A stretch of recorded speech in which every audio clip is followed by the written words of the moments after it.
Selamat sore semua, para frater, bapak mama, saudara-saudari, umat Allah sekalian yang terkasih di dalam Kristus. Judul khotbah untuk sebuah nama.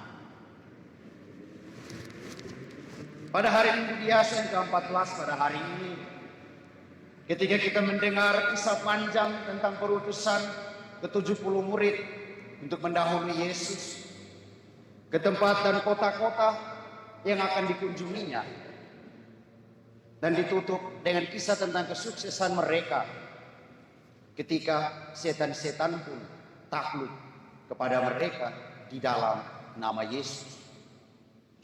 Pengalaman ke-70 murid ini sesungguhnya mau menggambarkan juga tentang kisah panjang perjalanan hidup kita, kisah panjang tentang panggilan hidup kita, kisah panjang tentang misi perutusan kita di tengah dunia hidup kita. Dengan berbagai macam situasinya, dengan berbagai macam tantangan dan cobaannya sendiri.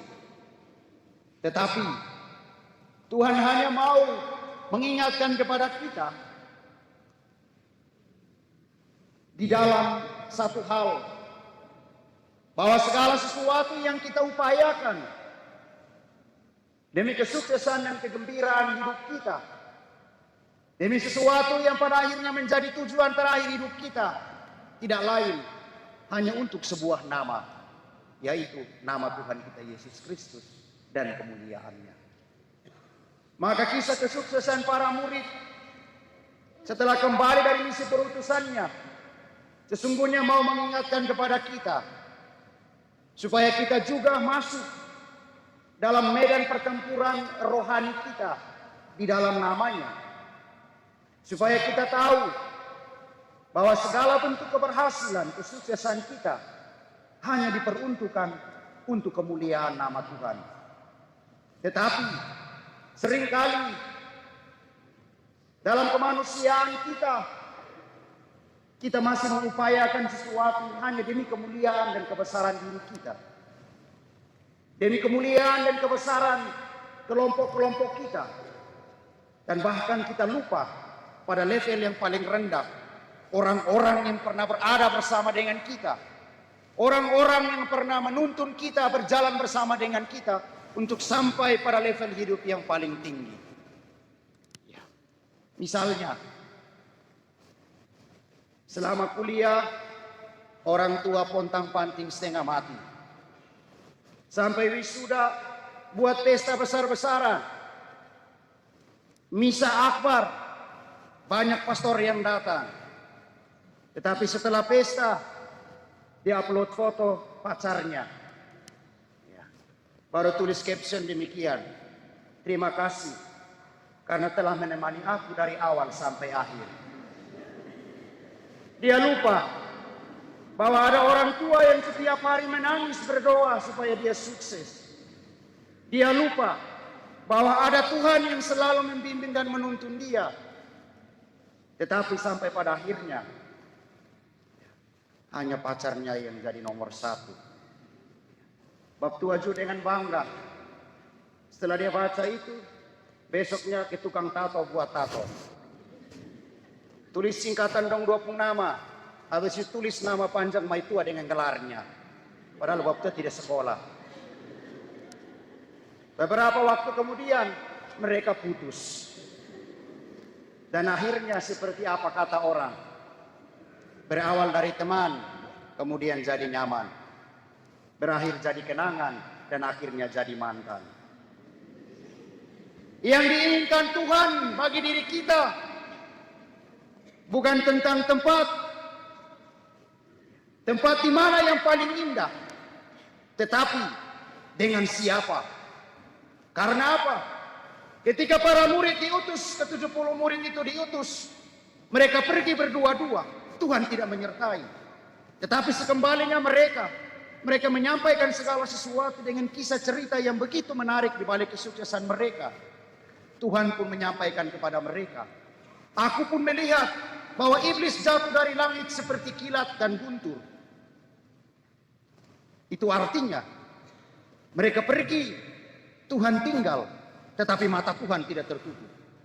Tuhan selalu melihat dan menyaksikan mereka di dalam caranya. Tuhan selalu menuntun dan hadir bersama mereka. Dan inilah yang digambarkan di dalam Nabi Yesaya dalam bacaan pertama tadi. Sebagaimana bangsa Israel begitu sedih dan berduka karena kegagalan dan keruntuhan Yerusalem. Tetapi Tuhan membangunkan sesuatu yang baru bagi mereka di dalam janjinya. Akan ada Yerusalem yang baru dan kehadiran Tuhan dan perlindungannya sama seperti seorang ibu yang melindungi anaknya. Dan di dalam rangkulan kasih Allah itu pun kita semua akan selalu dibimbing dan dihantar di dalam perlindungan dan kasih Tuhan di dalam satu nama, yaitu nama Tuhan kita Yesus Kristus. Bapak dan Mama, saudara-saudari, umat Allah sekalian yang terkasih di dalam Kristus. Mungkin di tengah misi perutusan kita mengalami begitu banyak situasi yang sulit. Kita mengalami begitu banyak tantangan dan pencobaan. Tetapi Tuhan sudah menggariskan, aku mengutus kamu seperti domba ke tengah-tengah serigala. Seringkali yang menjadi serigala dalam kehidupan kita tidak lain adalah kesibukan kita masing-masing. Semakin kita sibuk, kita lupa bagaimana kita harus menyatakan sesuatu di hadapan Tuhan. Semakin kita sibuk dengan urusan setiap keberhasilan kita lupa akan penyertaan Tuhan yang selalu dan senantiasa hadir bersama dengan kita. Dan karena itu, sebagaimana Tuhan sebelum mengutus mereka, meminta mereka supaya mereka berdoa. Tuayan memang banyak, tetapi pekerja sedikit. Maka mintalah kepada yang mempunyai tuayan, supaya dia mengirimkan pekerja-pekerjanya untuk tuayan itu. Dengan cara ini pula, kita harus tahu menyatakan diri kita di hadapan Tuhan. Bahwa dengan doa yang berkanjang, segala sesuatu akan tersedia untuk kehidupan kita dalam perlindungan Tuhan. Sebab sebagaimana orang bijak mengatakan demikian, janganlah datang kepada Tuhan untuk berdoa jika hanya sekedar kita membutuhkan pertolongannya. Tetapi berdoalah senantiasa kepada Tuhan, seolah-olah Anda tak bisa hidup tanpa Tuhan.